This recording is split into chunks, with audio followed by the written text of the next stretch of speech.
ಬೆಳ್ತಂಗಡಿ ತಾಲೂಕಿನಲ್ಲಿ ಭಾರೀ ಮಳೆಯಿಂದಾಗಿ ರಸ್ತೆಯೆಲ್ಲ ಚರಂಡಿಯಂತಾಗಿದೆ. ಕೊಕ್ಕಡಪೇಟೆಯಲ್ಲಿ ಸುರಿದ ಭಾರೀ ಮಳೆಗೆ ಚರಂಡಿ ಇಲ್ಲದೆ ರಸ್ತೆಯಲ್ಲೇ ನೀರು ಹೋಗುವಂತಾಗಿದೆ. ರಸ್ತೆಯ ಎರಡು ಬದಿಯ ಜಾಗಗಳನ್ನು ಕೆಲವು ವ್ಯಕ್ತಿಗಳು ಚರಂಡಿ ಮುಚ್ಚಿ ಅದನ್ನು ಆಕ್ರಮಿಸಿಕೊಂಡಿರುವುದೇ ಇದಕ್ಕೆ ಕಾರಣವಾಗಿದೆ. ಕೊಕ್ಕಡ ಗ್ರಾಮ ಪಂಚಾಯತ್ ಎದುರಿನಲ್ಲೇ ಅಷ್ಟೊಂದು ನೀರು ರಸ್ತೆಯಲ್ಲೇ ಹೋದರೂ ಪಂಚಾಯತ್ ಅಧಿಕಾರಿಗಳು ಕಣ್ಣು ಮುಚ್ಚಿ ಕುಳಿತಿದ್ದಾರೆ. ಇದರ ಬಗ್ಗೆ ಸಾರ್ವಜನಿಕರು ಹಲವಾರು ಬಾರಿ ಮನವಿಯನ್ನ ಮಾಡಿದರೂ ಕೂಡ ಪಂಚಾಯತ್ ಅಧಿಕಾರಿಯಾಗಲಿ ಜನಪ್ರತಿನಿಧಿಗಳು ಆಗಲಿ ಯಾವುದೇ ಕ್ರಮ ಕೈಗೊಂಡಿಲ್ಲ.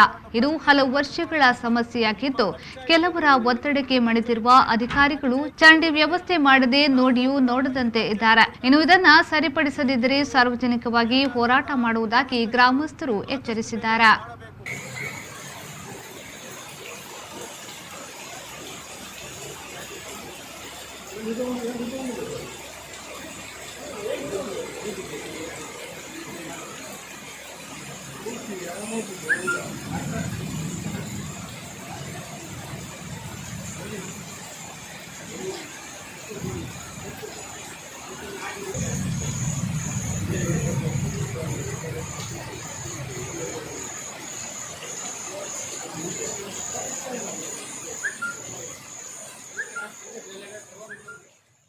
ಸತೀಶ್, ವಿ4 ನ್ಯೂಸ್, ಬೆಳ್ತಂಗಡಿ.